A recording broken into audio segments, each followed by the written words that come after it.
Good morning, my lovers. It's MJ. I'm here to do a little intuitive tarot for you, divine guidance and loving clarity. Wow, what a week it's been. Really trippy, gotta say. Hey, look, that came up yesterday, didn't it? All right, so my intention with tarot is to offer you divine guidance and loving clarity. It's a way to connect, a little bit of fun and entertainment. I like to talk a little bit more on the YouTube channel, so feel free to check out the YouTube channel if that kind of stuff interests you. What kind of stuff? I don't know, yoga and spirituality and authenticity and what is life. Just the continual, and I have had really incredible downloads last couple of days. I don't know about you guys, in as far as really feeling the connectivity and the faith and like relinquishing control and surrendering and trusting and all that juicy goodness. And sometimes I think, God, I should record these downloads, but sometimes I feel like a break of the moment I'll start to like speak the words, I'll like lose the connection. So maybe that's something to practice. Anyway, let's get into it. It's the 23rd, you guys. We have an approaching full moon. The full moon last night was super beautiful. It wasn't quite full, but the moon was beautiful in the sky last night. And it's the Virgo full moon. Attention to detail. There could be some repeat. There could be some people coming back from our past. Virgo full moon energy. This is Friday as well, so let's look a little bit into the weekend as well. I do these daily tarots Monday to Friday. I do offer the weekly tarot and the monthly tarots on the YouTube channel. Patreons get ad-free first access, among other little goodies. Patrons are legit awesome. They really do help support the channel and massive. Check out the merchandise line. We're scaling back on the merchandise. So please check out the line while you still can get some of the loungers and stuff. We're going to kind of scale back and focus on just the bestsellers and the hoodies and the t-shirts. Okay, let's go. One more card for my lovers. There's a whole bunch of new beginning action, yo. Action from the back section. No, just kidding. Half the time don't know what we're saying here. Seven of Cups is, to me, I often interpret the Seven of Cups as a little bit of confusion, or there's a lot going on, certainly. Sort of like juggling a lot of stuff, right? Trying to get life in order. I mean, in fairness, right, when we look at the tarot and we look at the evolution of the cards, the Eight of Cups is a card of walking away. Hence why the seven can be interpreted of like, overwhelmed, too much, can't do it. And so we decide to walk away. If somebody puts just one more bloody cup in our midst, it's like, I can't deal with it, okay? So there's some confusion. For some of you, it's regarding love, or it could be about somebody who's maybe approached you with regards to love. This to me looks like you're far too stressed, far too like borderline burnt out, I would say. So I'm looking at that Nine of Wands being like, there's just too much chaos, confusion, and burnout to even consider a loving offer. Although I gotta say the Knight of Cups is in the reverse, so it's probably either not substantial or not legit. Ace of Swords, Ace of Wands. Let's see what energies we get. So this is all new beginning energy. I would say this is good based on the other, based on this kind of exhaustion, can't deal, like burnout, can't deal. I have all these things that I'm juggling, and plus I'm energetically tired. The thought of having to create romance, or the thought of having to put more effort into something, probably energetically isn't available for you. Six of Cups is making me think of like, get rest, yo. It's one of those things of like, as a, again, like society, we really don't allow time for rest. And I can just long-time yoga teacher and look at the way we work, and for myself and probably a lot of other practitioners, the way that working paradigm gets broken down to sustain, the the giving in that sense of alignment, and how, yeah, culturally speaking, the 9 to 5 with like the 2-week holiday just doesn't allow. And usually because that working grind is so grinding, a lot of people aren't resting at the weekend, sadly. There's a lot of escapism and partying because there's so much underlying trauma and, survival mode tactics to keep us running, to keep us, paying the bills. I say these things. Do I have the answer? Sorry, no, I wish.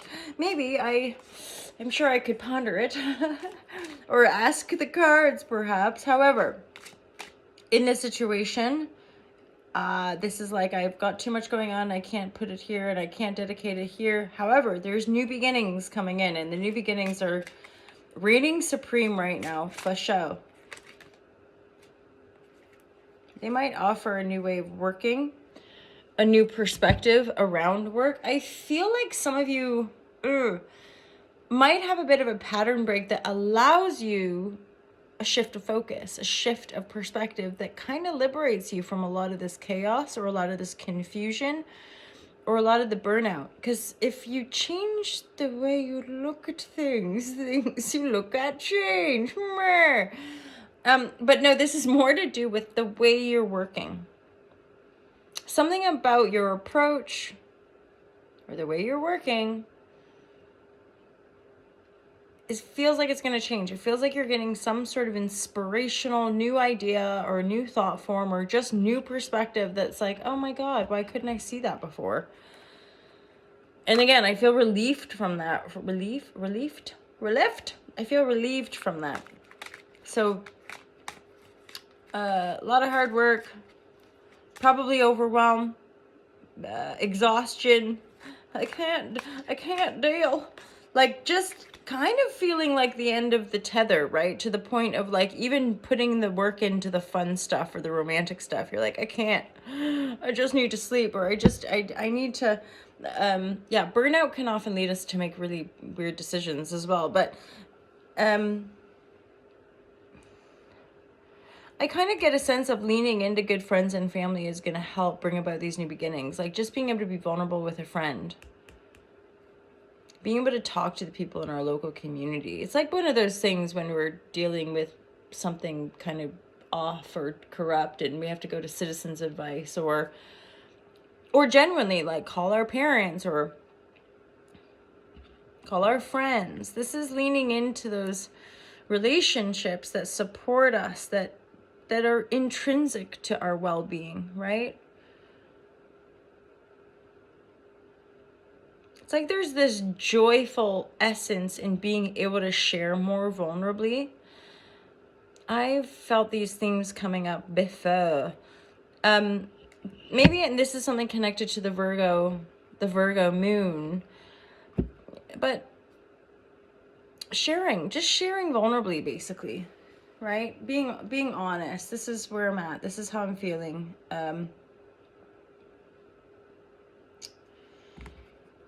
And that those people or that expression can often relieve us and bring about the new beginning, right? Or just give us a different, like somebody might be like, oh, well, so-and-so had that gig and they wanted you to, so yeah, messages. It's like you talking out, but this is obviously, this feels grounded to me. Like this isn't you having to go out of your way to make a plan to go see these people or anything. These are probably people in your home.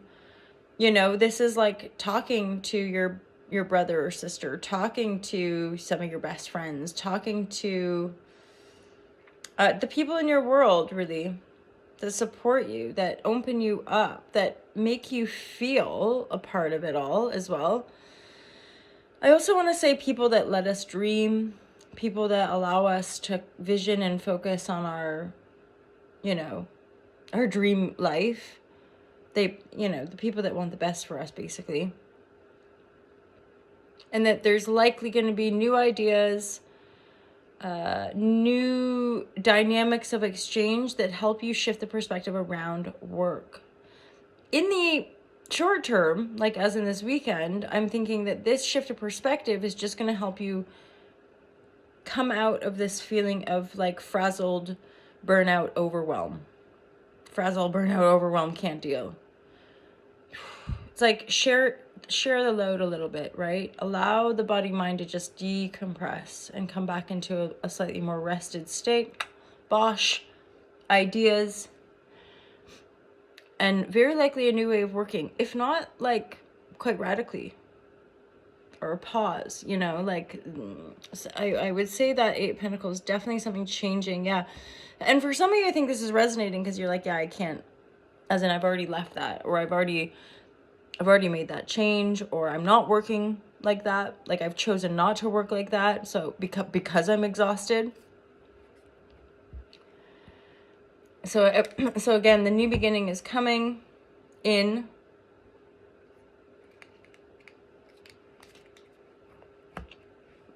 Be mindful. For some of you, there's the energy of the Father coming through. Final messages for Feb 23rd and the weekend ahead.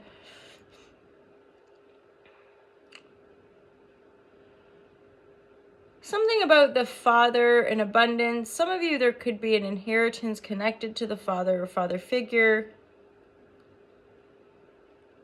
I'm always curious about that meanie energy. I would say just be mindful. I'm thinking of when we lash out, especially with all this exhaustion energy, just be mindful of our words. We don't want to say something out of term or out of phrase, right? Just because we're in a mood. So I'm interpreting it as like who I'm reading for. Be careful of those words, that we don't want to express things we regret later.